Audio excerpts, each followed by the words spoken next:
En termes de goût, c'est niet. Rien.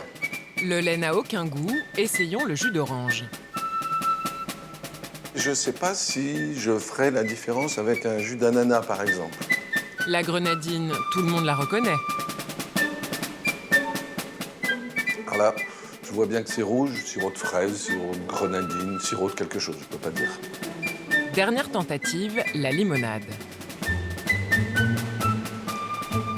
Ah bah là, il y a des bulles. C'est plus vivant dans ma bouche, c'est plus agréable de boire de l'eau avec des bulles que de boire un sirop dont la platitude de l'eau m'exaspère, m'ennuie. S'il s'ennuie, c'est que Michel ne perçoit aucune saveur, comme plus d'1 million de Français. On appelle cela la gueusie. Ça ne va pas avoir le même goût. Vous aimez manger, déguster de bons plats savoureux, boire un petit café après le repas, peut-être vous offrir un délicieux gâteau de temps en temps. Imaginez que tous ces aliments ne soient bons qu'à regarder, qu'une fois dans votre bouche, ils aient perdu tout arôme, toute saveur. Ah, moi je trouve ça catastrophique, je préférerais pas manger. Il n'y a plus la magie d'aller au restaurant, de découvrir des nouvelles spécialités. Ça peut vraiment vous mettre en dépression, une histoire comme ça. Hein. Une vie sans goût, c'est pas la vie, quoi. Perdre le goût, c'est un cauchemar pour beaucoup de monde. C'est pourtant le quotidien de Michel depuis 10 ans. Un handicap qui ne l'a pas empêché de réaliser son rêve, ouvrir un bistrot spécialisé dans les produits du terroir. Je ne sais pas exactement quel goût ça a, mais je sais que le produit, il est élevé tranquillement, il est au meilleur de ce qu'on peut trouver. Amateur de bonnes choses, le gastronome s'est adapté à son handicap. Il cuisine et parvient à apprécier ce qu'il mange autrement. D'une part, il y a la consistance. Là, ce produit-là, il est très onctueux, donc c'est déjà très agréable. Le gras donne une rondeur au goût. Puis la température, le rissolé, fait que c'est très agréable. Michel veut faire connaître son problème. Il en a raconté les conséquences dans un livre. Les gens ne comprennent pas, parce que c'est un handicap qui est très difficile à transmettre. C'est d'ailleurs pour ça que j'ai écrit un livre, parce que on peut dire « je sens pas », mais les gens disent « mais tu fais bien la différence entre des cacahuètes et une banane ».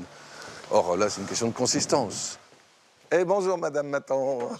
Il y a 10 ans, au moment de Noël, Michel s'est réveillé un matin sans goût ni odorat. Il n'y a pas prêté tout de suite attention.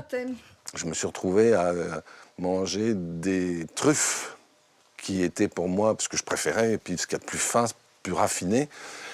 Et j'ai dit que c'était bon, alors que je me suis rendu compte que je ne sentais rien. Le lendemain, j'ai attaqué à la moutarde, j'ai fait tous les trucs, j'ai dit qu'est-ce qui se passe, quoi. Une drôle de pathologie qui étonne toujours ceux à qui il en parle. Parce que moi, ça me l'a eu fait. Et une fois, j'avais eu une grippe, et ça me l'a fait pendant plus de 8 jours. Puis après, ça revient. Mais là, je ne savais pas qu'il y en avait, que ça durait des années, quoi. Oui. Des années à chercher une explication, un remède, à consulter des dizaines de médecins.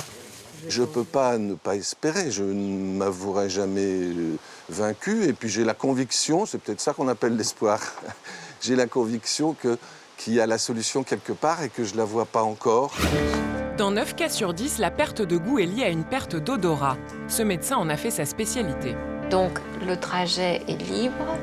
Pour apprécier un aliment, il faut plusieurs facteurs. Prenons l'exemple de la fraise.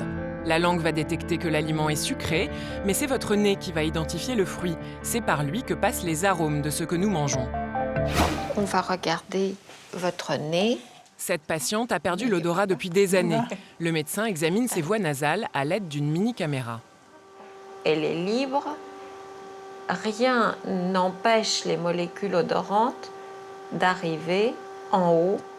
Daniel a peur que son défaut d'odorat la mette en danger. Ne pas sentir le gaz ou le brûler, par exemple. Ce qui me préoccupe le plus, c'est l'odorat, parce que c'est l'extrême. On passe de oui à non. Alors qu'au niveau du goût, enfin moi je dis du goût des aliments, en fait j'ai d'autres ressorts. J'ai la vision, j'ai la texture, il y a le relais des autres sens. L'examen se poursuit dans une petite cabine. 5 odeurs à retrouver parmi 48 flacons. Parce que vous avez perçu J'appréhende un petit peu. Voilà. Vous le portez à votre nez, pas trop près. Je sens quelque chose, mais je ne saurais pas dire ce que c'est. Alors, c'est l'odeur de caramel. Daniel a conservé des petits restes d'odorat. Elle va donc pouvoir commencer une rééducation. Vous le posez. Vous percevez des Mais odeurs, je n'identifie pas. mais vous ne les identifiez pas bien. Je crois qu'il va falloir apprendre à travailler cette identification. L'apprentissage, ça va être de prendre des odeurs communes, les odeurs qu'on utilise pour épicer les plats, par exemple, des odeurs de romarin, de thym, de vanille, de lavande, et de les sentir très régulièrement pour apprendre à les nommer. Michel, lui, a beaucoup d'occasions d'exercer son nez. Le comble, quand il a rencontré sa femme Madeleine, elle était fromagère. De vraiment trouver que c'était un coup du sort, parce qu'on s'est rencontrés sans savoir ce qu'on faisait comme profession l'un l'autre. Donc on ne peut pas dire que j'ai fait un choix délibéré, etc. J'ai su qu'après qu'on a été ensemble, qu'elle était fromagère. Là, toi, tu peux saler, poivrer, puis goûter et me dire à quel moment c'est parfait. Les rôles sont bien répartis. Monsieur cuisine, madame assaisonne. Ça pourrait être une terrine de bœuf, ce serait exactement pareil pour moi. Mais quel goût ça a? Tu saurais le dire, toi? Ça a le goût du cochon, quand même. Le goût du cochon.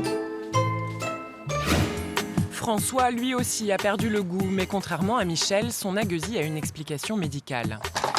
Donc moi, c'est à la suite d'un traitement de radio et de chimiothérapie que j'ai perdu le goût. Le goût, c'est beaucoup lié, je pense, à l'odorat et à la vue.